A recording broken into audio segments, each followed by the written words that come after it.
This is the lab 4.2.2.7 for introduction to networks on using an Ethernet crossover cable between a PCA and a PCB and pinging them, which I'm going to illustrate in the packet tracer program. So here we are in packet tracer, and I'm going to go and pull up a PCA and a PCB and put them in the scenario, put them in the topology here. So I'll click on PCA and pull it up. And I'll click on a PCB and pull it up. Now I'm going to make these a little larger so they're easy to see here. And we'll scroll back so we can see them okay. I'll go to the first PC, and we want that to be labeled PC-A. So I'll label it -A.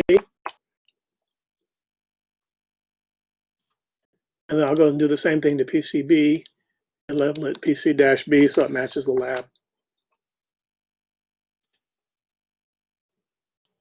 And leave some space on the right-hand side so that we can see the console screen when we bring it up and do the ping test and do the configuration of the IP addresses. Okay, so in the lab, you're told to use a crossover cable. Crossover cables were more important in the past because they would use to connect like devices together when you didn't have a hub or a switch handy to plug them together. These days, most devices have got newer and more advanced electronics in them where they automatically, if you plug in a straight through cable and it should have been a crossover cable, like between two PCs, between two switches, the electronics will automatically switch it back and forth to make it work. I'm going to go ahead and click on the connections icon and choose the crossover cable, copper crossover cable, and connect it between the two PCs. Okay, we have those connected, and there's no switch in here, so we don't have to wait for the 50 seconds for the amber light to change to green. The PCs will start operating immediately, and I'll go ahead and configure the PCs so they have the IP addresses that are listed in the front page of this lab. I'll click on PCA, and let me make this a little bit bigger so it's easier to read.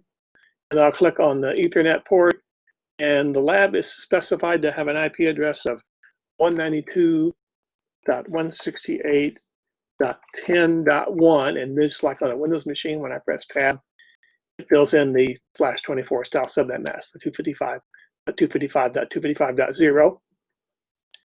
Then I'll go to PCB, and I'll give him a compatible address. So I'll click on the Ethernet port, and he's supposed to get the IP address of 192.168.10.2. In Packet Tracer, once you have some devices configured, you can float the mouse over the device, and it'll drop down this little thing so we can see, oh yes, PCB is set to 192.168.10.2, and PCB is set to 10.1. Okay. So now let's bring up the console prompt. I'll bring up PCA. And then go to the desktop tab and then go to the command prompt. And that gives us something that's kind of similar to a Windows prompt. They made it look like it's really only a Macromedia Flash graphical simulation of actual devices. It's not real Windows code. It's not real iOS code, but it's pretty close to operating like the real thing. So I'll type ipconfig, and it tells me that yes, I am 192.168.10.1.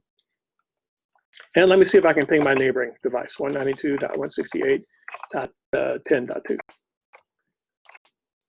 And that looks like connectivity is good there. So let's go to the second PC and confirm the same thing. Bring up the second device, PCB. Go to his desktop, go to the command prompt, the Windows-like command prompt, type ipconfig, and he's 10.2. So I should be able to ping 192.168.10.1. PCA's address. And that works properly just fine. Okay, good. So that confirms proper operation in the packet tracer.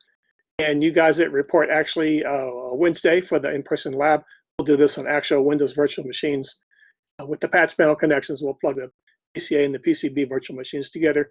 You can duplicate this on the actual Windows operating system. Okay, good.